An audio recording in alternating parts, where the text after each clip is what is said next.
మృతి కేసులో హైకోర్టులో వైసీపీ అధినేత వైఎస్ జగన్ కు ఊరట లభించింది. సింగయ్య మృతి కేసులో జగన్ క్వాష్ పిటిషన్ వేశారు.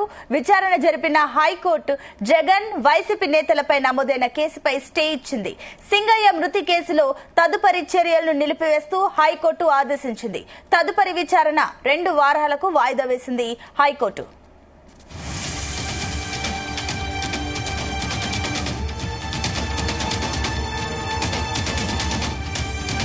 ఇక సింగయ్య మృతి కేసులో హైకోర్టులో వైసీపీ అధినేత వైఎస్ జగన్ కు ఊరట లభించింది. సింగయ్య మృతి కేసులో జగన్ క్వాష్ పిటిషన్ వేశారు. విచారణ జరిపిన హైకోర్టు జగన్ వైసీపీ నేతలపైన నమోదైన కేసుపై స్టే ఇచ్చింది. సింగయ్య మృతి కేసులో తదుపరి చర్యలను నిలిపివేస్తూ హైకోర్టు ఆదేశించింది. ఇక తదుపరి విచారణ 2 వారాలకు వాయిదా వేసింది high court.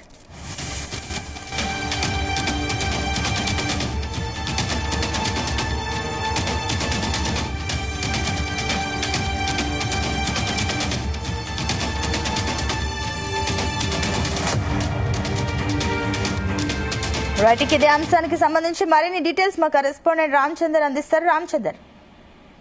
Thank you Sunitha. AP హైకోర్టులో వైసీపీ అధినేత వైఎస్ జగన్ కు ఇవాళ భారీ ఊరట లభించింది.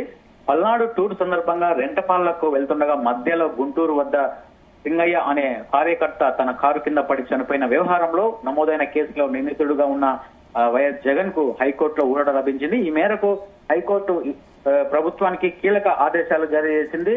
గత నెలలో పల్నాడు పర్యటనకు జగన్ వెళ్లారు. మార్గ మధ్యలో గుంటూరు సమీపంలో వైసీపీ అభిమానులు ఒక్కసారిగా జగన్ కాన్వాయ్ మీదకు వచ్చారు. ఈ సమయంలో సింగయ్య అనే కార్యకర్త జగన్ కారు కింద పడి చనిపోయారు. దీనిపై పోలీసులు ముందుగా జగన్ కాన్వాయ్ లో వేరే కారు ఢీకొని అతను చనిపోయాడని చెప్పి కూడా ఆ తర్వాత చెప్పడం జరిగింది. ఆ తర్వాత వీడియో ఆధారంగా జగన్ కారు కిందనే ఆ వ్యక్తి కార్యకర్త పడి చనిపోయాడని చెప్పి కూడా తేల్చారు.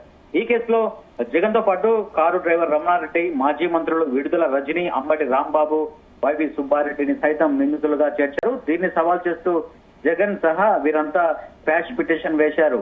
అయితే కారులో ప్రయాణించామనే కారణంతో తమపై కేసులు పెట్టడానికి జగన్ సహా ఇతర నిందితులు అందరూ కూడా హైకోర్టులో సవాల్ చేశారు. వీరు దాఖలు చేసినటువంటి వేర్వేరు క్వాష్ పిటిషన్లపై విచారణ జరిపినటువంటి హైకోర్టు ఇవాళ ఈ కేసులో తదుపరి దర్యాప్తును నిలిపివేస్తూ కూడా ఆదేశాలు ఇచ్చింది.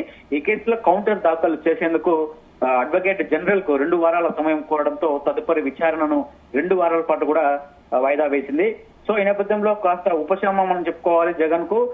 జగన్ సహా ఇతరులకు దాఖలు చేసినటువంటి క్వాష్ పిటిషన్ పై విచారణ సందర్భంగా హైకోర్టులో ఆసక్తికర వాదనలు సాగాయి. ఈ కేసులో అదనపు సమాచారం సమర్పించడానికి గత విచారణలో ఏజీ సమయం అడిగారు. ఇవాళ విచారణలో ఎఫ్ఐఆర్ సమాచారం సరిపోతుంది కదా అని న్యాయమూర్తి ప్రశ్నించారు.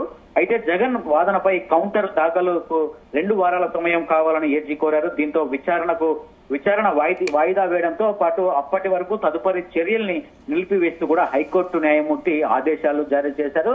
దీంతో వీరందరికీ కూడా ఉపశమనం అలాగే ఊరట లభించిందని చెప్పుకోవచ్చు.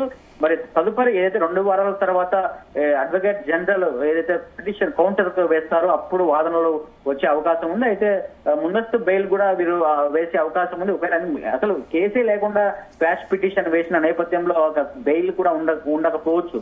ఎందుకంటే ఒకవేళ ఈ వాదనలు సరికాకుండా ప్రభుత్వ తరపు నుంచి వాదనలు సరిగా లేకపోతే ఖచ్చితంగా ఈ పిటిషన్లన్నీ కూడా క్వాష్ చేసే అవకాశాలు ఉన్నాయని చెప్పి కూడా ఇటు వైసీపీ తరపు నుంచి న్యాయవాదులు చెప్తున్నారు. చూడాలి మరి 2 వారాల తర్వాత ఎటువంటి పరిణామాలు చోటు చేసుకుంటాయనేది కూడా మనం చూడాల్సి ఉంటుంది సునీత. అయితే ఇప్పుడు రామచందర్ మరోపక్క దాటు ఏదైతే కూటమి నేతలు ఏమైనా రెస్పాండ్ అయ్యారు ఈ అంశం పైన?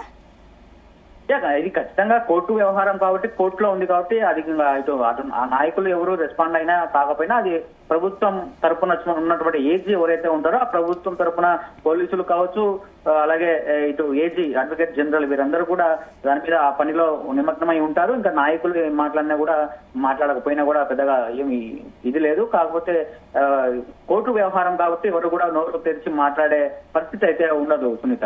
అయితే రామచంద్ర మరోపక్క అటు వైసీపీ నేతల నుంచి స్పందన ఏంటి?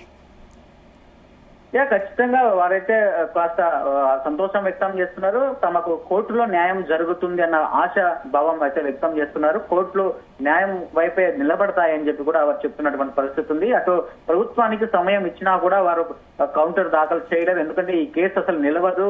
కార్లో ఉన్నటువంటి డ్రైవరు తప్పిదంకి ప్యాసింజర్ కు ఏం సంబంధం ఉంటుంది అన్న విషయం అయితే చెప్తున్నారు.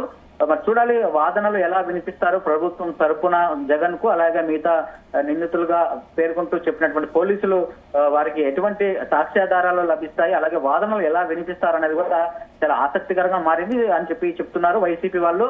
ఖచ్చితంగా ఈ కేసు నిలబడదు అని చెప్పి న్యాయస్థానంలో అని చెప్పి కూడా కొంతమంది న్యాయ వర్గాలు అయితే చెప్తున్నాయి. ఎందుకంటే కారులో ప్రయాణిస్తున్నప్పుడు ప్రయాణికునికి ఎటువంటి సంబంధం ఉండదు. అది ఏదన్నా సంబంధం ఉంటే కారు డ్రైవర్ కు మాత్రమే అందులో నేరం చేస్తే ఆ డ్రైవర్ మాత్రమే శిక్షార్హుడు అని చెప్పి చెప్తున్నారు. మరి చూడాలి ఎంతవరకు జగన్ కు కావచ్చు, ఆ కారులో కూర్చున్నటువంటి వైవి సుబ్బారెడ్డి, విడుదల రజని, నాని వీరందరికీ ఎలా వస్తుంది, సంబంధం ఎలా ఉంటుందని చెప్పి కూడా ప్రశ్నలు వస్తున్నాయి. మరి చూడాలి ఈ వాదనలు ఎలా సాగుతాయి అనేది కూడా 2 వారాల తర్వాత తెలుస్తుంది. పరిణామాలు ఎలా ఉండబోతున్నాయి అనేది కూడా తెలుస్తుంది సునీత. అయితే రామచంద్ర, ఏదైతే ఈ కేసు పైన పోలీసుల విచారణ ఎంతవరకు వచ్చింది? ఇప్పుడు ఏదైతే వాయిదా పడింది కాబట్టి 2 వారాల వరకు విచారణ కూడా వాయిదా వేశారు కాబట్టి ఇదేమైనా పోలీసులకు ఇంకొక కొత్త సవాల్ అనుకోవచ్చా?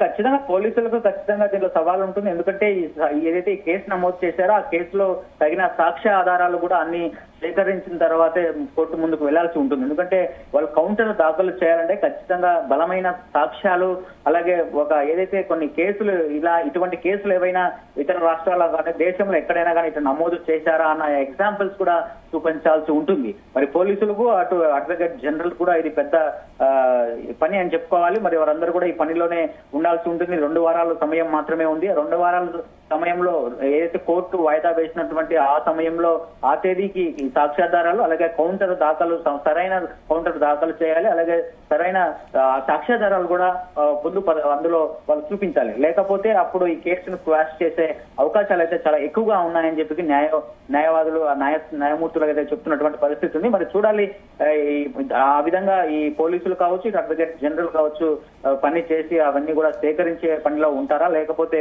కౌంటర్ దాఖలకు మరింత సమయం ఏమైనా కోరతారా 2 వారాల తర్వాత ఏదైతే జరిగే విచారణలో అనేది కూడా మనం చూడాల్సి ఉంటుంది. అయితే ఫైనల్ గా రామచంద్ర, అటు ఏదైతే బాధితుడు సింగయ్య కుటుంబం ఎలాంటి న్యాయం ఎక్స్పెక్ట్ చేస్తుంది? ఇప్పుడు ఈ వాయిదా తర్వాత ఆ కుటుంబం ఏ రకంగా రెస్పాండ్ అవుతుంది? వారికి న్యాయం జరుగుతుందా? ఒక విధంగా మనం చెప్తే ఇదైతే మాత్రం జరిగిన సంఘటన వైసీపీ కార్యకర్త సింగయ్య ఎవరైతే మృతి చెందారో ఆయన వైసీపీ కార్యకర్త జగన్ చూడడానికి కోసం వచ్చారు. అది అక్కడ ఏదైతే దురదృష్టవశాత్తు రోడ్డు యాక్సిడెంట్ జరిగింది, అందులో చనిపోవడం జరిగింది. అయితే అది ఏ కారు కింద పట్టారన్నది అప్పట్లో క్లారిటీ లేదు. ఆ నేపథ్యంలో ఎందుకంటే పార్టీ బాధ్యత తీసుకొని, వైసీపీ పార్టీ బాధ్యత తీసుకొని ఆ ఇన్ఛార్జ్ ఎవరైతే అంబటి రాంబాబు ఉన్నారో అక్కడ ఆ కుటుంబాన్ని పార్టీ తరఫున ఆదుకోవడం జరిగింది. ఇప్పటికే 10 లక్షల నష్టపరిహారం కూడా ఆర్థికంగా ఆ ఫ్యామిలీకి సపోర్ట్ చేస్తూ వారిని ఆదుకునే విధంగా 10 లక్షలు కూడా చెక్ ఇవ్వడం జరిగింది. అయితే ఆ తర్వాత ఫ్యామిలీ కూడా సైలెంట్ గానే అయింది. ఎందుకంటే కాబట్టి అలాగే తన నాయకుడు జగన్మోహన్ రెడ్డి ఆ పార్టీకి సంబంధించిన వాటి ఫ్యామిలీనే కాబట్టి పెద్దగా ఎక్కడ కేసు వేయలేదు. అయితే ఏదైతే వీడియో జగన్ కారు కిందనే సింగయ్య మృతి చెందాడన్నది వీడియో ఎప్పుడైతే వైరల్ అయిందో అప్పటి నుంచి కుటుంబం కూడా ఆందోళన వ్యక్తం చేసింది. అయితే దీనిపై నిజాలు కూడా నిగ్గు తీర్చాలని చెప్పి కూడా సింగయ్య కుటుంబం కూడా అయితే పోలీసులను అటు న్యాయస్థానాన్ని కోరుతోంది. ప్రమాదం జరిగింది కాబట్టి జరిగిపోయిన తర్వాత ఎవరేం చేయలేమన్న మాటలు కూడా కుటుంబం నుంచి అప్పట్లో వచ్చాయి. ఇప్పుడు కూడా అదే చెప్తున్నారు. మేము ఎటువంటి ప్రెజర్ ఏం లేదు, మాకు న్యాయం వైసీపీ నుంచి అయితే న్యాయం జరిగింది, మాకు ఆర్థికంగా న్యాయం చేశారు, కాకపోతే మా కుటుంబ పెద్దని సింగయ్యను మేము కోల్పోయామని చెప్పి కూడా ఫ్యామిలీ తమ ఆవేదన వ్యక్తం చేయడం అయితే జరిగింది. మరి చూడాలి రేపు 2 వారాల తర్వాత మరి సింగయ్య ఫ్యామిలీ కూడా ఎటువంటి రెస్పాన్స్ ఇస్తుందన్నది కూడా మనం వేచి చూడాల్సి ఉంటుంది Sunitha. Right Ramachandra, thank you.